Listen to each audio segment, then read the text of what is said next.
سلام علی عباده الذین اصطفیٰ۔ انتہائی واجب الاحترام معزز سامعین حضرات، آج میں آپ حضرات کے سامنے سورہ فلق اور سورہ ناس کی مختصر تفسیر عرض کروں گا۔ اللہ تعالی عمل کی توفیق عطا فرمائے۔ رسول اللہ صلی اللہ علیہ وسلم جب مدینہ منورہ تشریف لے گئے تو یہودی حضرات رسول اللہ صلی اللہ علیہ وسلم کے ساتھ سخت عداوت کرنے شروع ہو گئے، یہاں تک کہ رسول اللہ صلی اللہ علیہ وسلم کو شہید کرنے کا انتظام کیا گیا، اوپر سے پتھر پھینکنے کا انتظام کیا گیا، لیکن اللہ رب العالمین نے یہودیوں کی ان تمام شرارتوں سے اپنے حبیب کو محفوظ کر کے رکھ دیا۔ بالآخر یہودی حضرات تنگ آ گئے اور کہا کہ ہم نے محمد الرسول اللہ صلی اللہ علیہ وسلم پر ہر قسم کا حربہ استعمال کیا لیکن کارگر ثابت نہ ہوئی، تو وہ مدینہ منورہ کے اندر ایک ماہر جادوگر تھا لبید ابن عاصم کے پاس آ گئے۔ لبید ابن عاصم مدینہ منورہ کے بڑے جادوگروں میں سے ایک جادوگر تھا۔ خیبر کے یہودی لبید ابن عاصم کے پاس آئے اور کہا کہ ہم نے رسول اللہ صلی اللہ علیہ وسلم کے خلاف ہر سازش کی ہے لیکن وہ کامیاب نہ ہوئی اور ہم اپنے حربے میں فیل ہو گئے، آپ کچھ کر لو اور کوئی وار کر لو۔ لہذا لبید ابن عاصم کو 3 دینار دے دیے۔ لبید ابن عاصم نے ایک بچہ لیا جس کا نام عبد القدوس تھا، نوعمر بچہ تھا، اس کو تیار کیا کہ آپ رسول اللہ صلی اللہ علیہ وسلم کی خدمت کرے۔ تو وہ بچہ تیار ہو گیا اور کہا کہ جب آپ رسول اللہ صلی اللہ علیہ وسلم کی خدمت کرو گے تو آپ صلی اللہ علیہ وسلم کے بالوں کی جب کنگھی کرو گے تو کنگھی کے دندانے اور اس کے اندر جو میل و کچیل ہوگا اور جو رسول اللہ صلی اللہ علیہ وسلم کے بال ہوں گے وہ آپ کو محفوظ کرنے پڑیں گے۔ تو عبد القدوس نوعمر بچے نے وہ تمام چیزیں چند دنوں میں جمع کر لیے، پھر لبید ابن عاصم کے پاس وہ ساری چیزیں لے کر آئے۔ لبید ابن عاصم نے موم سے رسول اللہ صلی اللہ علیہ وسلم کا مجسمہ بنایا اور اس کے اندر 11 سوئیاں چبوئی اور اپنے پاس اپنی شاگردات کو بھی بٹھایا اور وہ پھونک کر کچھ پڑھ کر اس موم پر پھونک دیتی تھی۔ تو اس پر رسول اللہ صلی اللہ علیہ وسلم پر جادو ہو گیا۔ آپ صلی اللہ علیہ وسلم دینی معاملات، دینی اعتبار سے آپ صلی اللہ علیہ وسلم پر کوئی اثر نہ ہوا، نہ تبلیغ کے سلسلے میں نہ نماز کے سلسلے میں، بلکہ دنیاوی معاملات کے اندر اللہ کے رسول پر کچھ اثر ہوا۔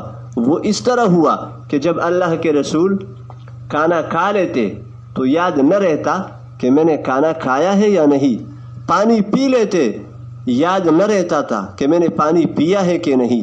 تو اس طرح دنیاوی معاملات میں رسول اللہ پر کچھ اثر ہوا۔ حافظ ابن کثیر نے تفسیر ابن کثیر میں نقل کیا ہے کہ یہ اثر رسول اللہ صلی اللہ علیہ وسلم پر 6 ماہ تک رہا۔ حافظ ابن حجر نے فتح الباری میں لکھا ہے کہ 1 سال تک رہا۔ بالآخر اللہ کے رسول نے دعائیں کی کہ یا اللہ میں کس مصیبت میں پھنسا ہوا ہوں اور بہت مشکلات کا شکار ہوا ہوں، یہ کیا وجہ ہے؟ آپ صلی اللہ علیہ وسلم عشاء کے متصلاً بعد سو جاتے تھے اور سحری کے وقت اٹھتے اور تہجد وغیرہ پڑھتے تھے۔ تو آپ صلی اللہ علیہ وسلم اپنے معمول کے مطابق سو گئے۔ خواب میں جبریل اور میکائیل علیہما الصلاۃ والسلام آئے، جبریل سر کی طرف کھڑے ہوئے، میکائیل پاؤں کی طرف کھڑے ہوئے۔ تو ایک فرشتے نے دوسرے سے پوچھا کہ اس کو کیا ہوا ہے؟ جواب ملا کہ اس پر جادو ہوا ہے۔ پھر پوچھا کہاں ہوا ہے؟ کہا کہ بئر ذی اروان کے کنویں میں ہوا ہے۔ پھر پوچھا کہ کس نے کیا ہے؟ کہا کہ مدینہ منورہ کے اندر ایک ماہر جادوگر لبید ابن عاصم نے کیا ہے۔ اللہ کے رسول جب صبح بیدار ہوئے تو بہت خوش تھے اور حضرت عائشہ کو کہا کہ میں نے اس طرح خواب دیکھا ہے۔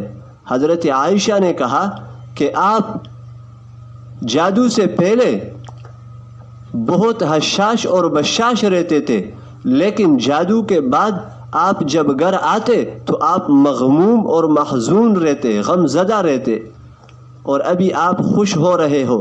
اللہ کے رسول نے کہا کہ مجھے خواب میں بتایا گیا کہ مجھ پر جادو کس نے کیا اور کہاں کیا ہے اور کس چیز سے کیا ہے، یہ مجھے سارے میرا رب نے اور میرے پروردگار نے بتایا۔